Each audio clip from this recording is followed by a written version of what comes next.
ಹೇ ಶ್ರವಣಿ, ಒಬ್ಳೆ ಡ್ರೈವ್ ಮಾಡಂಗಾಗೋದೆ. I am so happy. ಒಂದು ನಿಮಿಷ ತಾಳು. ನಾಯ್ ಕಣ್ಣರಿ ಕಣ್ ಪೀಡೆ ಪಿಶಾಚಿ ಕಣ್ ಇಂಪಾರ್ಟೆಂಟ್. ನನ್ನ ಮಗನ ದೃಷ್ಟಿ ಯಾರ ದೃಷ್ಟಿನೂ ತಾಗದೇ ಇರ್ಲಪ್ಪ.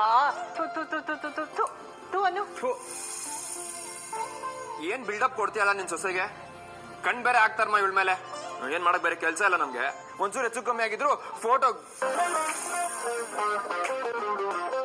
ಏಯ್, ನಿನ್ ಬುದ್ಧಿ ಇಲ್ವಾ ನಿನ್ಗೆ? ನಿನ್ ಕೊಬ್ಬು ಜಾಸ್ತಿ ಆಗಿದೆ, ಅದಕ್ಕೆ ಹಿಂಗೆಲ್ಲ ಆಡ್ತಾ ಇದೀಯಾ? ತಗೋದು ಹಂಗೆ ಹಾಕೋದು. ಸಾಕು ಬಿಡು, ಎಷ್ಟ್ ಬೈತಿಯೊಳ್ನ. ನೀನ್ ಸುಮ್ನಿರಮ್ಮ, ಇಲ್ಲ ನೀನ್ ಕೊಟ್ಟಿರೋ ಸಲಿಗೆನೆ. ದಿನ ಡ್ರೈವಿಂಗ್ ಹೇಳ್ಕೊಡ್ತೀನಿ ಅಂತ ಕರ್ಕೊಂಡು ಹೋಗ್ತೀಯಲ್ಲ, ಅದಕ್ಕೆ ಇವಳು ಕೊಬ್ಬು ಜಾಸ್ತಿ ಆಗಿ ಹಿಂಗ್ ಆಡ್ತಾ ಇರೋದು. ಏ ಏನು ನಾನು ನಾನು ನಾನು ಅಂತಿದ್ಯಾ? ದಿನ ಕಾರ್ ಕಳ್ಸೋದಕ್ಕೆ ನೀನೇ ತಾನೇ ಕರ್ಕೊಂಡು ಹೋಗ್ತಾ ಇದ್ದಿದ್ದು. ಕೂತ್ಕೋ, ಧೈರ್ಯವಾಗಿ ಓಡ್ಸು, ಒಬ್ಳೆ ಓಡ್ಸು ಅಂತ ಧೈರ್ಯ ತುಂಬಿದ್ ನೀನು.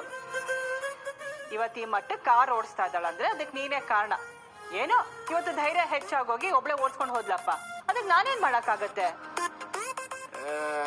ನೀನ್ ನನ್ನ ಕೇಳಿದ್ರೆ ನಾನೇನಮ್ಮ ಮಾಡ್ಲಿ?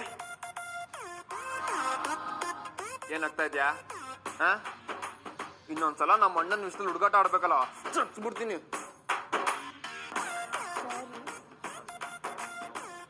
ಇನ್ಯಾವತ್ತೂ ನನ್ನ ಗಂಡನ್ ಬೇಜಾರು ಮಾಡಲ್ಲ. ನಾನು ಕಿವಿ ಇಟ್ಕೊಂಡು ಕ್ಷಮೆ ಕೇಳ್ತೀನಿ, ಬೇಕಾದ್ರೆ ಕೆನ್ನೆಗೆ ಹೊಡ್ಕೋತೀನಿ. ಇದೆಲ್ಲ ಏನ್